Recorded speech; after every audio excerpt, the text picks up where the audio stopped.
Conociendo a Dios, desde el Génesis hasta el Apocalipsis. Sean todos bienvenidos.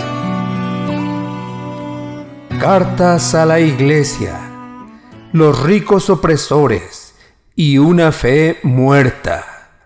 Carta de Santiago, capítulo 2. Hermanos míos, que vuestra fe en nuestro glorioso Señor Jesucristo sea sin acepción de personas. En la Iglesia de Dios no debe existir discriminación, clasismo, racismo o favoritismo. No debemos tratar a una persona mejor que a otra. Porque si en vuestra congregación entra un hombre con anillo de oro y con ropa espléndida, y también entra un pobre con vestido andrajoso, y miráis con agrado al que trae la ropa espléndida, y le decís: siéntate tú aquí, en buen lugar. Y decís al pobre: estate tú allí en pie, o siéntate aquí bajo mi estrado. ¿No hacéis distinción entre vosotros mismos y venís a ser jueces con malos pensamientos? Si juzgamos según la apariencia y privilegiamos a unos y menospreciamos a otros, seremos como jueces corruptos e injustos. En la Iglesia de Dios debe existir igualdad y aprecio por los más necesitados. Hermanos míos amados, oíd. ¿No ha elegido Dios a los pobres de este mundo para que sean ricos en fe y herederos del reino que ha prometido a los que le aman? Los ricos, confiando en sus riquezas, se vuelven orgullosos y autosuficientes, ignorando a su Creador y convirtiéndose en pobres espirituales. Pero los pobres, en medio de su necesidad, buscan constantemente a Dios y pueden llegar a ser ricos en fe y heredar el reino de Dios. Pero vosotros habéis afrentado al pobre. ¿No os oprimen los ricos?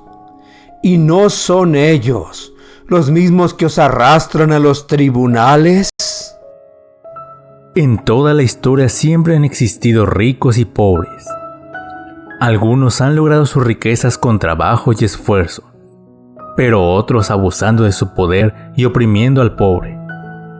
En los tribunales de aquel tiempo eran despojados de su ropa, su casa e incluso de sus vidas y la de sus hijos, haciéndolos esclavos.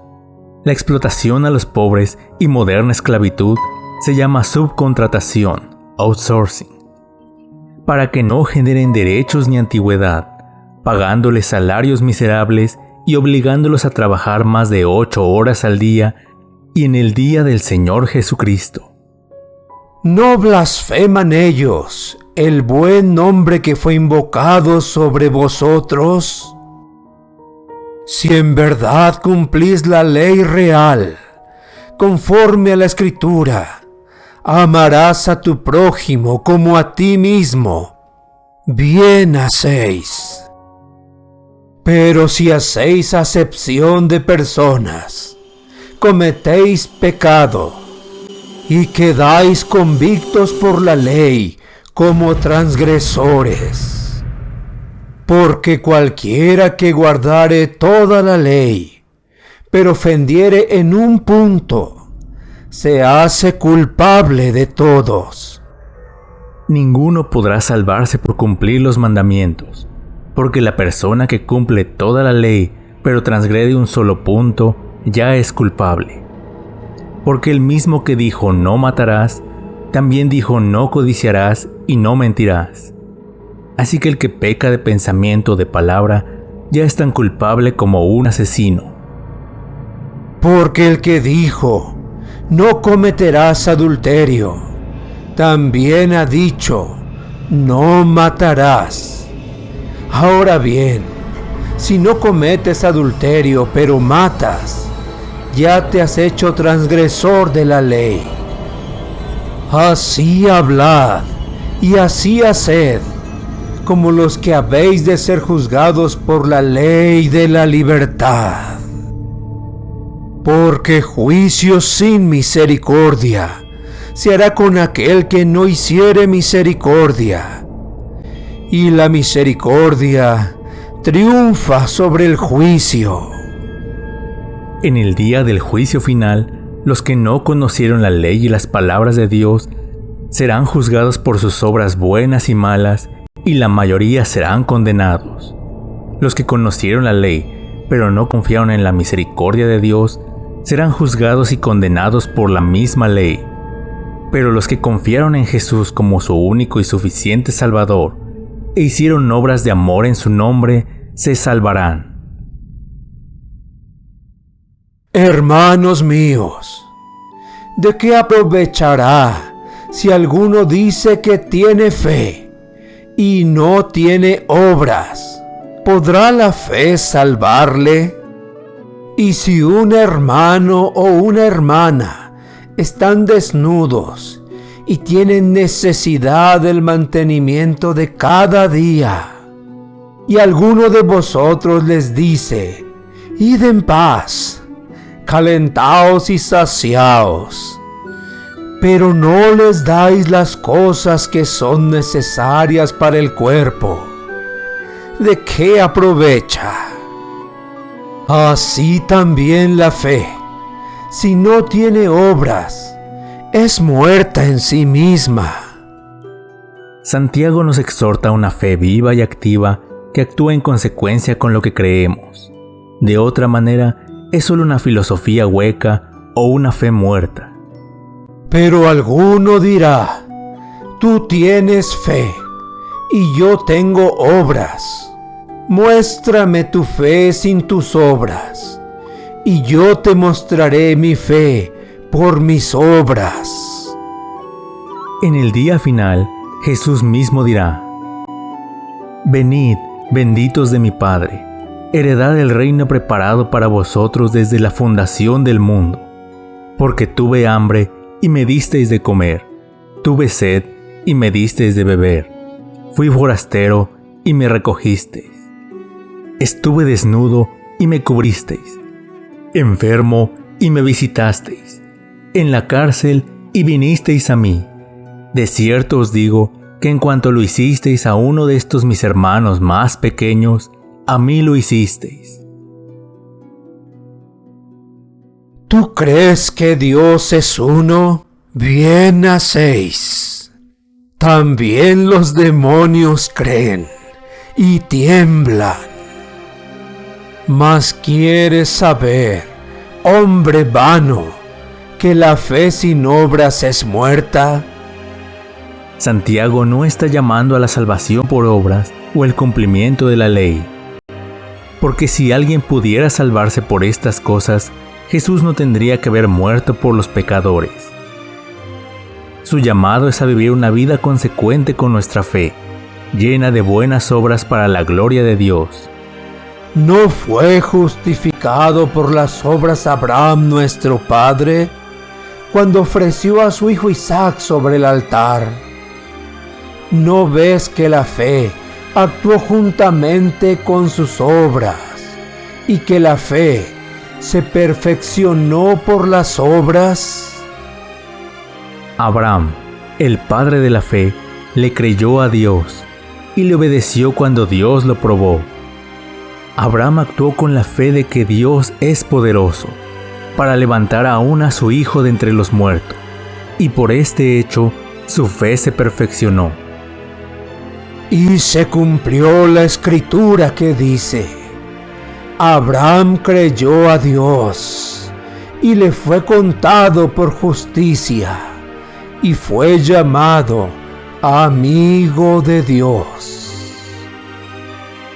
Vosotros veis, pues, que el hombre es justificado por las obras, y no solamente por la fe.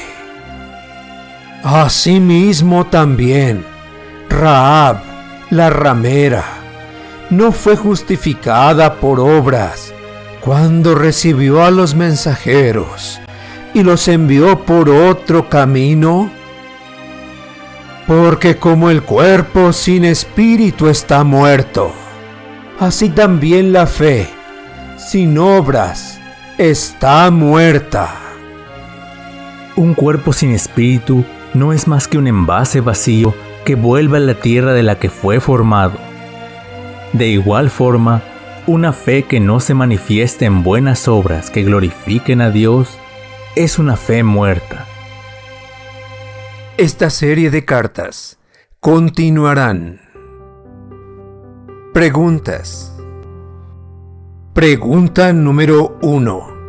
¿Cómo debe ser nuestro trato con los miembros de la iglesia y con los visitantes?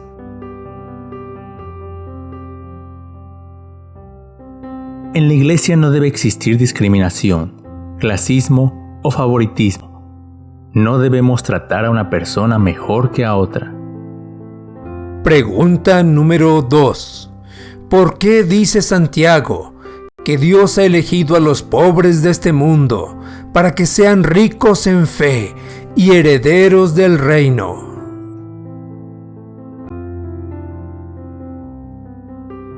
Porque los pobres en medio de su necesidad buscan constantemente la ayuda de Dios y pueden llegar a ser ricos en fe y heredar el reino de los cielos. No así los ricos, que rechazan a Dios y solo confían en sus riquezas. Pregunta número 3.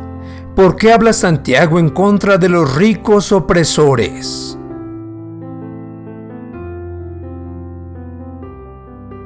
En aquel tiempo, los ricos abusaban de su poder y oprimían al pobre. En los tribunales eran despojados de su ropa, su casa e incluso de sus vidas y la de sus hijos, haciéndolos esclavos.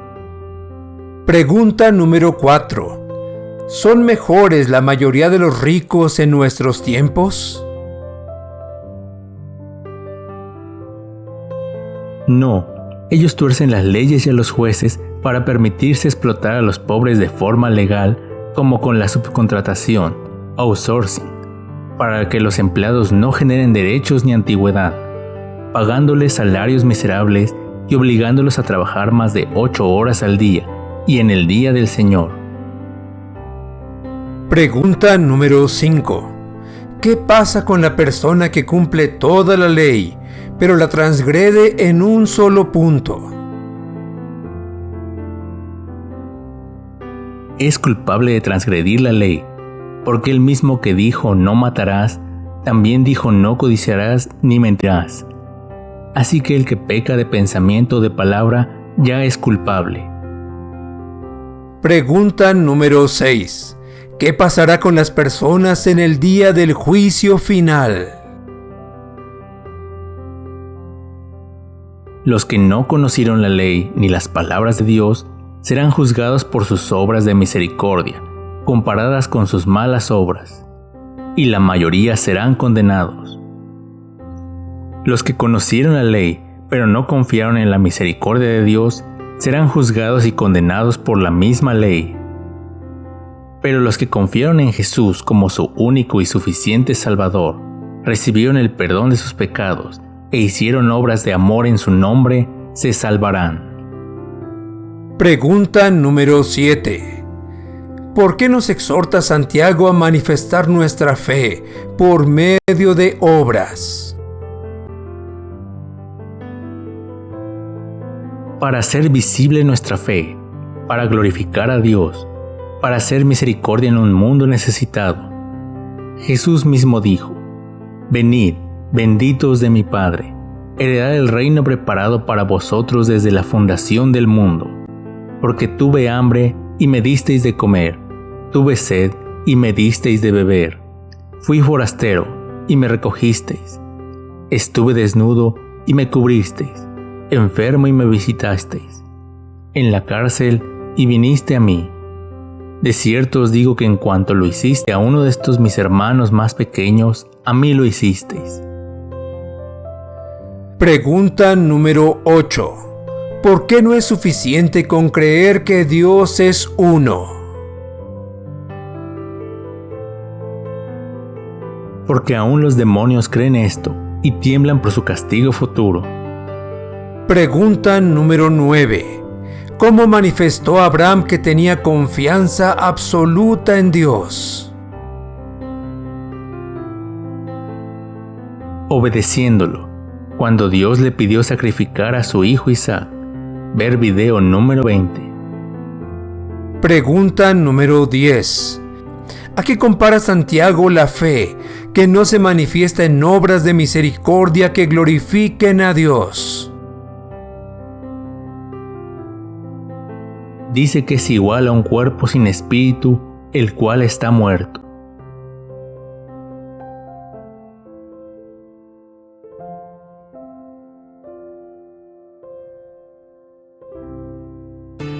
Gracias por escucharnos y llegar al final de este video.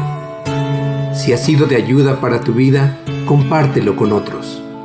No olvides darle pulgar arriba y suscribirte para ver toda la serie. Se despide tu amigo, el Dr. Antonio Álvarez, y te espero en el próximo video.